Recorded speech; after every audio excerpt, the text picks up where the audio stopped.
আমন্ত্রণ জানাচ্ছি প্রিয় দর্শক মানচিত্র নিয়মিত আয়োজন কথোপকথন। শেষ পর্যন্ত ডোনাল্ড ট্রাম্প ইরানের দেওয়া 3 পর্যায়ে যে প্রস্তাব, সেই প্রস্তাব কি গ্রহণ করতে চলেছে? অন্তত এমনই ইঙ্গিত পাওয়া যাচ্ছে, অর্থাৎ ডোনাল্ড ট্রাম্প ইরানের পাঠানো প্রস্তাব গ্রহণ করতে চলেছেন। আর এই ইঙ্গিত পাওয়া যাচ্ছে ডোনাল্ড ট্রাম্পের নিজের লেখা টুইটে। তিনি গতকাল ট্রুথ সোশ্যাল পোস্টে একটি ইঙ্গিতবাহী বার্তাবাহী পোস্ট করেন, যে পোস্ট থেকে স্পষ্ট ইঙ্গিত তাৎপর্যপূর্ণভাবে ইরানের বিদেশমন্ত্রী সৈয়দ আব্বাস আরাগচি গত 1 সপ্তাহে নজিরবিহীনভাবে কূটনৈতিক অভিযান চালিয়েছেন।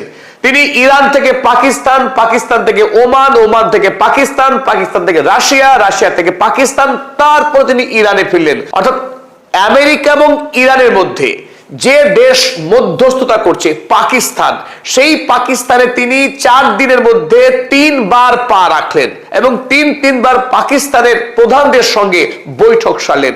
আর সেই বৈঠকেই মাস্টার স্ট্রোক, ইরান কেবল যুদ্ধে জয়ী হয়নি, আমেরিকার বিরুদ্ধে কূটনৈতিক অভিযানেও রীতিমতো আমেরিকাকে নাস্তানুবাদ করেছে, তাকে কাল ঘাম ছুটিয়ে দিয়েছে। ইরানের পক্ষে যখন কূটনীতির লড়াই করছেন সৈয়দ আব্বাস আরাগচি, ইরানের বিদেশ মন্ত্রী এবং ইরানের পার্লামেন্টের স্পিকার মোহাম্মদ বাঘের গালিবাফ, তখন আমেরিকার 2জন বাড়ি নির্মাতা, রিয়েল এস্টেট ব্যবসায়ী, একজন ডোনাল্ড ট্রাম্পের জামাই জারেড কুশনার, আর একজন স্টিভ উইটকফ, যাদের কূটনীতিতে ABCD জ্ঞানও নেই। ফলে আমরা দেখেছি যুদ্ধ শুরু হবার আগে ওমান এবং জেনেভা যে 2টি বৈঠক হয়েছিল, সেই 2টি বৈঠকে আমেরিকার পক্ষে তারা আলোচনার কোনো আদ্যপন্ত খুঁজে পায়নি। একই অবস্থা হয়েছিল পাকিস্তানের মাটিতে, যেখানে আমেরিকার পক্ষে খোদ জেডি ভ্যান্স উপস্থিত ছিলেন। ইরানের সঙ্গে কূটনীতিতে আমেরিকা রীতিমতো পরাজিত। আর এবার আব্বাস আরাগচি যে চাল চেলেছেন, সেই চালকে আমেরিকা না পারছেন ফেলতে, না পারছেন গ্রহণ করতে। তবে ডোনাল্ড ট্রাম্প আর কোনো পথ না পেয়ে শেষ পর্যন্ত ইরানের দেওয়া যে প্রস্তাব, 3 পর্যায়ের আলোচনা যে প্রস্তাব দিয়েছেন, সেই প্রস্তাবের প্রথম ছিল ওমান উপসাগরে আমেরিকার যে ব্লকেড না তুললে পরে ইরান আলোচনা শুরু করবে না বলে দাবি জানিয়েছিল। সেই আমেরিকার নৌ অবরোধ কিন্তু এবার ওঠার পক্ষে। চলুন ডোনাল্ড ট্রাম্প কি ইঙ্গিত দিল, সেই ইঙ্গিত আমরা দেখে নিই। ট্রাম্প সাহেব লিখেছেন, ইরান হ্যাজ জাস্ট ইনফর্মড আস, ইরানের পক্ষে আমেরিকাকে নাকি জানানো হয়েছে that they are in a state of collapse, যে ইরান এই মুহূর্তে ভেঙে পড়ার উপক্রম হয়েছে, তাদের অবস্থা বেজায় খারাপ। আর এই জায়গায় না হেসে উপায় নেই। ডোনাল্ড ট্রাম্প, যিনি প্রতিদিন একবার করে ইরানকে ধ্বংস করেন, 25 সালের জুন মাসে অপারেশন মিডনাইট হ্যামারে তিনি একবার ইরানকে অবলিটারেট করেছিলেন। আর 2026 সালের এই যুদ্ধে কতবার তিনি অবলিটারেট করলেন, সিভিলাইজেশনকে ডিস্ট্রয় করলেন, তারপরেও অনেকখানি নাকি বাকি ছিল। এবার ইরান এমনি এমনি ধ্বংস হতে যাচ্ছে, ডোনাল্ড ট্রাম্পের হাতে পায়ে ধরছে বৈঠক করবার জন্য। আসলে আমেরিকার রাষ্ট্রপতি বলে কথা, তারও তো মান সম্মান বলে কিছু আছে। এমনি যদি হুমড়ি খেয়ে সে ইরানের সঙ্গে চুক্তি করে নেয়, লোকে কি বলবে? দেশে তো নিন্দুক বসে আছে, এতগুলো বাঘা বাঘা সব সাংবাদিক, এত বড় বড় কাগজ, যারা রাত্তর দিন শুধু ডোনাল্ড ট্রাম্পের ভুল ধরে আর ভুল খোঁজে। আর ডোনাল্ড ট্রাম্পও কম জান না, তাদেরকে প্রতিদিন অন্তত 100 করে গাল পাড়েন। তো এই মুহূর্তে ডোনাল্ড ট্রাম্পের নিজের মুখ বাঁচানোর জন্য তিনি যখন একরকম ঠিক করে নিয়েছেন যে ওমান উপসাগরের নৌ অবরোধ তিনি আর রাখবেন না, না হলে আব্বাস আরাগচি বা ইরান তার সঙ্গে আলোচনায় বসতেই চাইছে না। তাই বেগতিক অবস্থা থেকে শেষ পর্যন্ত নৌ অবরোধ তুলে নেওয়ার আগে নিজের মুখ ঢাকার জন্য তিনি এবার দায় চাপালেন ইরানের ঘাড়ে, যে ইরান তার হাতে পায়ে ধরে অনুরোধ করছে যে কোনো মূল্যে আমেরিকা যেন ওই নৌ অবরোধ তুলে নেয়। They want us to open the Hormuz strait, Iran অনুরোধ করছে আমেরিকাকে হরমুজ প্রণালী খুলে দেওয়ার জন্য। এবার বুঝুন ঠেলা, হরমুজ প্রণালী কে বন্ধ রেখেছে, আমেরিকা না ইরান? কার দখলে আছে হরমুজ প্রণালী? তাহলে ডোনাল্ড ট্রাম্প সত্য কথা বলছেন না মিথ্যা কথা বলছেন? তাহলে এই জায়গায় আমেরিকার প্রতিটা মানুষ এই মুহূর্তে ডোনাল্ড ট্রাম্পকে রীতিমতো ট্রোল করছেন যে you are liar, nobody believes you, যে আপনি এমন গ্রেডের এমন দরের মিথ্যাবাদী, আপনাকে কেউ বিশ্বাস করে না। তো তিনি বললেন ইরান অনুরোধ করছে হরমুজ প্রণালী খুলে দেওয়ার জন্য, আমেরিকার হাতে চাবি রয়েছে, তিনি খুলে দেবেন। as soon as possible আর এটাই ছিল ইরানের পক্ষে আমেরিকাকে দেওয়া প্রথম শর্ত, যে প্রথম নৌ অবরোধ তুলে দিতে হবে, আর নৌ অবরোধ না তুললে পরে হরমুজ প্রণালী খোলা নিয়ে আমেরিকার সঙ্গে কোনো আলোচনায় শুরু হবে না।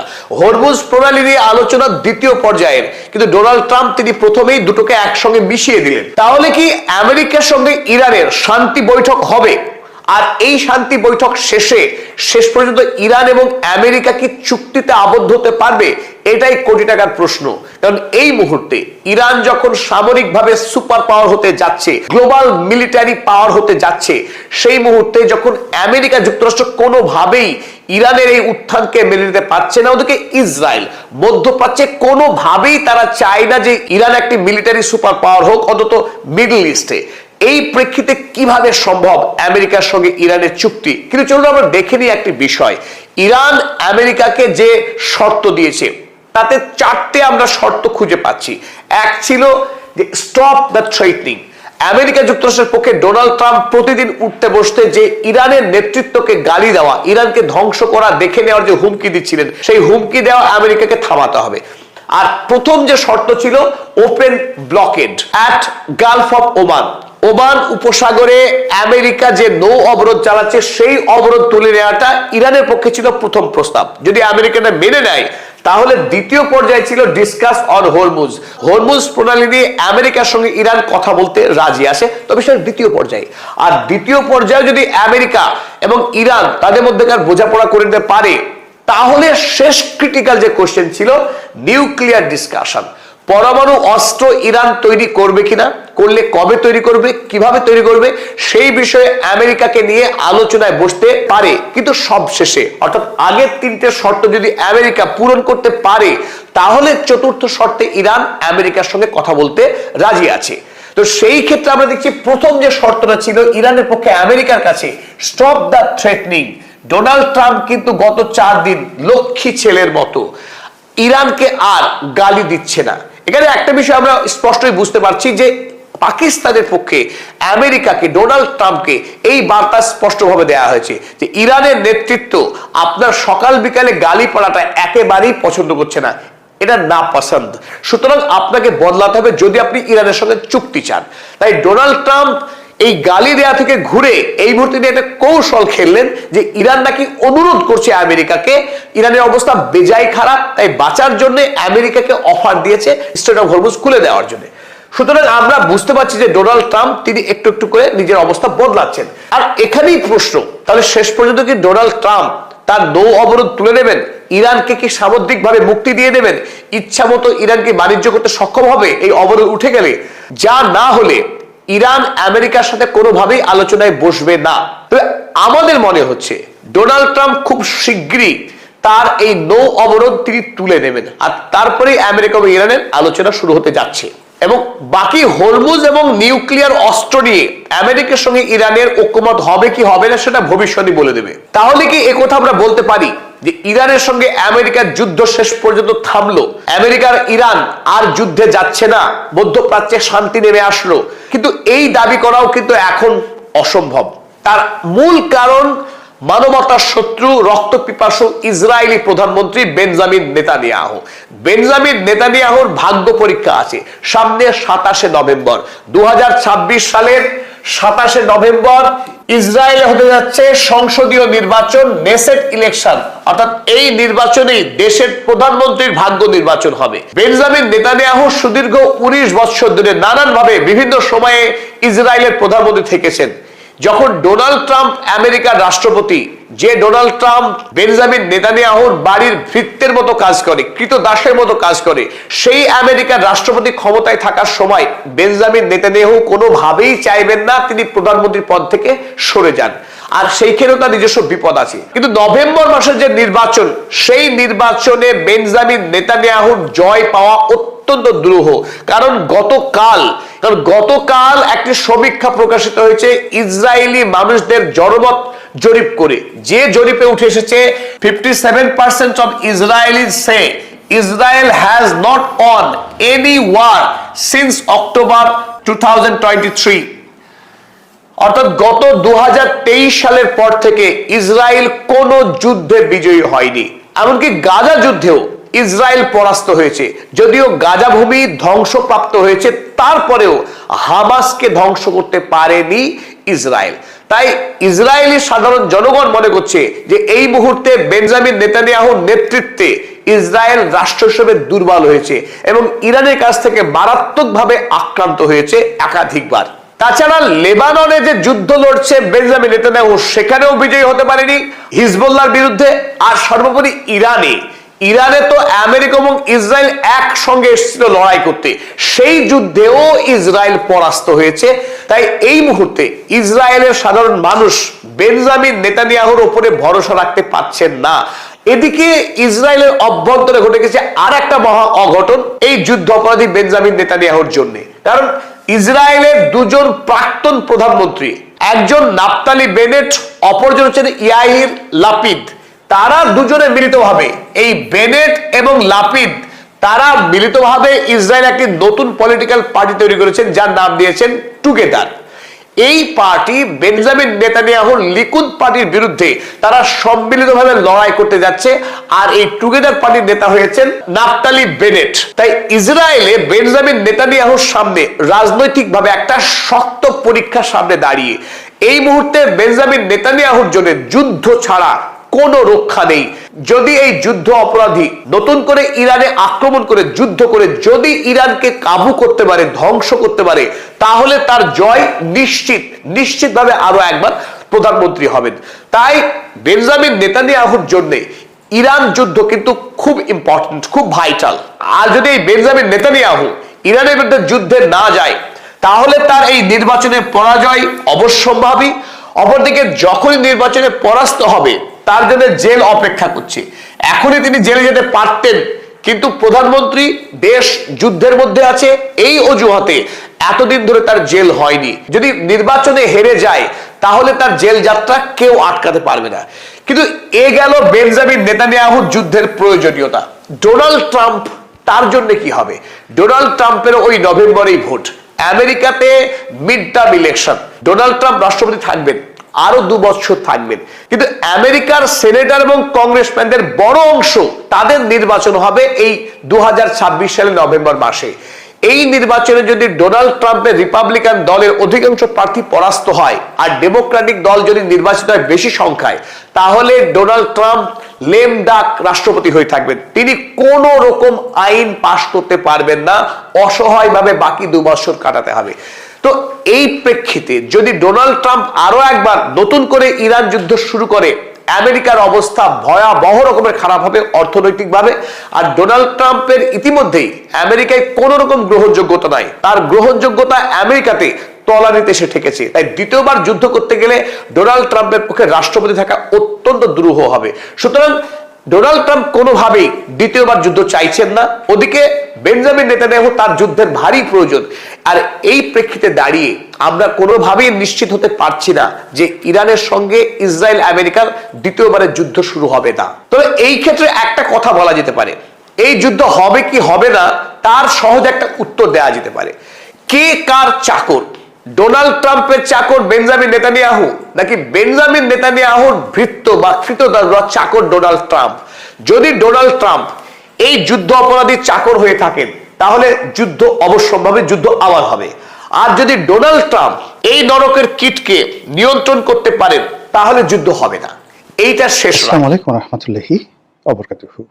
সম্মানিত দর্শক, জাতীয় সংসদে সংসদ সদস্য জনাব ফজলুর রহমান, বীর মুক্তিযোদ্ধা, বিএনপি নেতা, তার একটি বক্তব্যকে কেন্দ্র করে পুরো সংসদ রীতিমতো উত্তাল।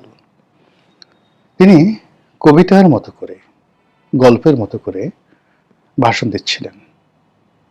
স্বাধীন বাংলাদেশে যে কজন মানুষ রাজনীতির মঞ্চের চারণ কবি হিসেবে, যাদেরকে শ্রদ্ধা করা হয়, যে কোনো নাটক সিনেমা না দেখে, যারা রাজনীতির বোদ্ধা, তারা নাটক সিনেমার পরিবর্তে এই রাজনীতির চারণ কবিদের কবিতা শোনার জন্য, অর্থাৎ ভাষণ শোনার জন্য তীর্থের কাকের মতো অপেক্ষা করতে থাকেন। তাদের মধ্যে এই স্বাধীন বাংলায়, বঙ্গবন্ধু পরবর্তী জমানায় ফজলুর রহমান প্রধানতম। আরেকজন মানুষ ছিলেন, সেটা হলো প্রয়াত মেয়র হানিফ। অসাধারণ চমৎকার বক্তব্য দিতেন। তো সেই ফজলুর রহমান সাহেব বক্তব্য দিয়েছেন পার্লামেন্টে এবং টানা 30 মিনিট তার সেই বক্তব্যকে কেন্দ্র করে নজিরবিহীন উত্তেজনা তৈরি হয়েছে। তিনি তার বক্তব্যে যে সকল শব্দ ব্যবহার করেছেন, যে সকল বাক্য ব্যবহার করেছেন, তার ভাষার যে লালিত্য, তার ভাষার যে তেজ এবং সে ভাষার মধ্যে যে বারুদ ছিল, সে বারুদের গন্ধে তিনি যাদেরকে উদ্দেশ্য করে বক্তব্য দিয়েছেন তাদের সারা শরীর তছনছ হয়ে গিয়েছে, তাদের বুক বুলেট বিদ্ধ হয়ে গেছে, ঝাঁঝরা হয়ে গেছে। চিৎকার চেঁচামেচিতে পুরো সংসদ রীতিমতো নজিরবিহীনভাবে অস্থির হয়ে পড়েছিল। স্বয়ং স্পিকার বারবার রুলিং দেওয়ার চেষ্টা করেছিলেন, অর্ডার অর্ডার অর্ডার, কিন্তু কে কার অর্ডার মানে? অসহায় স্পিকার তিনি প্রাণান্তভাবে বোঝানোর চেষ্টা করছেন যে মাননীয় সদস্যবৃন্দ, আপনারা যে আচরণ করছেন সেই আচরণগুলো খুব নির্লজ্জ আচরণ। আপনাদের বয়স হয়েছে এবং বয়স্ক মানুষগুলো আপনারা যা করছেন, আপনাদের নাতির বয়সী যে সকল লোক এই পার্লামেন্টের অধিবেশন দেখছেন এখানে বসে, তারা লজ্জা অনুভব করবেন। আর এই অনুষ্ঠান যেহেতু সারা বাংলাদেশে লাইভ টেলিকাস্ট হচ্ছে, দেশের প্রতিটি মানুষ দেখছে এবং আপনাদের সম্পর্কে খুবই খারাপ ধারণা পোষণ করছে, কিন্তু তারপরেও তারা থামছিল না। ফলে ফজলুর রহমান সাহেবকে কিছুক্ষণ বসিয়ে পরিস্থিতি সামাল দিয়ে আবার তাকে বক্তব্য দিতে বলা হলো। ফজলুর রহমান সাহেব কি বলেছিলেন বা তার এই বক্তব্য নিয়ে কেন এত উত্তেজনা ছড়িয়ে পড়ল? ফজলুর রহমান বলছিলেন যে আমাদের দেশে একটা মুক্তিযুদ্ধ হয়েছিল, আমরা মুক্তিযুদ্ধ করেছিলাম। তিনি বলছিলেন যে সেই মুক্তিযুদ্ধের সময় রাজাকার ছিল, আলবদর ছিল, আর শাম ছিল, যারা আমার প্রিয় মাতৃভূমিকে তছনছ করে দিয়েছিল। এবং আমরা যখন যুদ্ধ করেছি তখন তারা আমাদের বুকে গুলি চালিয়েছিল, আমাদের মা বোনকে ধরে নিয়ে পাকিস্তানিদের হানাদারদের কাছে তারা বিক্রি করেছিল। তারা ধর্ষণকে রীতিমতো একটা বাণিজ্যে পরিণত করেছিল, ধর্ষণকে একটা শিল্পে পরিণত করেছিল। তাদের হাতে 2 লক্ষ মা বোন ইজ্জত হারায়। এই রাজাকার এবং আলবদররা মুক্তিযুদ্ধের স্মৃতিকে মুছে দেওয়ার জন্য তারা সে 1971 সন থেকে আজ পর্যন্ত যে তৎপরতা চালিয়েছিল, সেই তৎপরতার সর্বোচ্চ তাদের আস্ফালন ছিল ডক্টর মোহাম্মদ ইউনূসের জমানাতে। যখন 71কে মুছে দিয়ে সেই 24কে নতুন মুক্তিযুদ্ধ রূপে প্রতিষ্ঠা করার চেষ্টা করা হয়েছিল, তখন আমি ফজলুর রহমান বলেছিলাম, এই রাজাকারের বাচ্চারা, এই রাজাকারের নাতিপুতিরা, আমার মতো মুক্তিযোদ্ধা যতদিন জীবিত থাকবে ততদিন পর্যন্ত এই বাংলা 71কে বাদ দিয়ে কোনো 24 হবে না। এই কথা বলার সঙ্গে সঙ্গে তিনি এই কথা বলার সঙ্গে সঙ্গে অপোজিশন বেঞ্চ থেকে জামাতের যারা সদস্য ছিলেন পাগলের মতো আচরণ শুরু করলেন। রীতিমতো লম্ফ ঝম্প যা করার সবকিছু করা শুরু করলেন। রাজনীতির চারণ কবি তখন আবার বললেন, এই বাংলার ফুলের বাগানে কেবল জুঁই চামেলি শেফালি বকুল ফুটে না, এখানে রক্ত গোলাপ এবং রক্ত জবা উনি বলেনি, আমি আমার মতো করে বলছি, ওনার মতো করে ওখানে বলছেন। এই বাগানে, এদেশের ফুলের বাগানে রক্ত গোলাপ এবং রক্ত জবা ফোটে। এই বাংলার আনাচে কানাচে বনে বাদারে শুধু কোকিল গান গায় না, এখানে রয়্যাল বেঙ্গল টাইগার হুঙ্কার দেয়। এই বাংলাদেশে যতদিন এই বাংলার ভূখণ্ড রয়েছে, যত রাজাকার থাকুক না কেন, এই বাংলাকে ভালোবাসার যে মানুষ মুক্তিযোদ্ধারা আছে, যতদিন পর্যন্ত এই বাংলায় মুক্তিযুদ্ধ থাকবে, মুক্তিযুদ্ধের ইতিহাস থাকবে, মুক্তিযোদ্ধারা থাকবে, তারা কোনো দিন এই বাংলায় রাজাকারের শাসন কায়েম হবে না। তিনি স্মরণ করে দেন যে নির্বাচনের আগে যখন রব উঠেছিল যে এইবার রাজাকাররা সরকার গঠন করবে, রাজাকাররা জয়ী হবে, তিনি বললেন, যদি তাই হয় আমি ফজলুর রহমান, আমি বিষ খেয়ে আত্মহত্যা করব। আল্লাহ আমার দোয়া কবুল করেছে। এর কারণ হলো এই বাংলায় রাজাকাররা কখনো বিজয়ী হবে না। যেভাবে তারা বিজয়ী হয়নি ব্রিটিশ আমলে, যেভাবে তারা বিজয়ী হয়নি 1971 সনে, যেভাবে তারা বিজয়ী হয়নি ৭৫ থেকেও তার পরবর্তী বহু সন্ধিক্ষণে, একইভাবে 2026 সনে তারা বিজয়ী হয়নি। এরকম বুলেটের মতো তিনি বক্তব্য দিচ্ছিলেন। তিনি জামাতের প্রধানকে তিনি বলার চেষ্টা করছিলেন টার্গেট করে। আমি জামাতের আমিরকে অত্যন্ত সম্মান করি। ফজলুর রহমানের বক্তব্য, তার সফেদ দাড়ি, বয়স্ক মানুষ, দেখতে মুরব্বী মনে হলো তিনি আমার চেয়ে বয়সে কম করে হলেও 10 বছরের ছোট। আমি তাকে সম্মান করি, মর্যাদা দেই, কিন্তু তার যারা লোকজন তারা আমাকে সম্মান করে না, তারা আমাকে ফজা পাগলা বলে ডাকে। এই যে গ্লানি, এই যে আত্মগ্লানি, এই যে বেদনা, এই যে কষ্ট, একজন মুক্তিযোদ্ধাকে, একটি মুক্তিযুদ্ধকে কলঙ্কিত করার যে প্রয়াস, এটা মূলত মুক্তিযুদ্ধকে শেষ করে দেওয়ার জন্য। এর কারণ হলো সেই যে উইনস্টন চার্চিলের বিখ্যাত কথা যে তুমি যদি কুকুরটিকে মেরে ফেলতে চাও তবে তাকে একটা খারাপ নাম দাও। যখন ফজলুর রহমানকে ফজা পাগলা বলা হলো আওয়ামী লীগের এজেন্ট, শেখ হাসিনার এজেন্ট, মুক্তিযুদ্ধের নাম করে বিএনপিকে শেষ করে দিচ্ছে, এর মতো লোক বিএনপিতে যদি থাকে বিএনপি তছনছ হয়ে যাবে।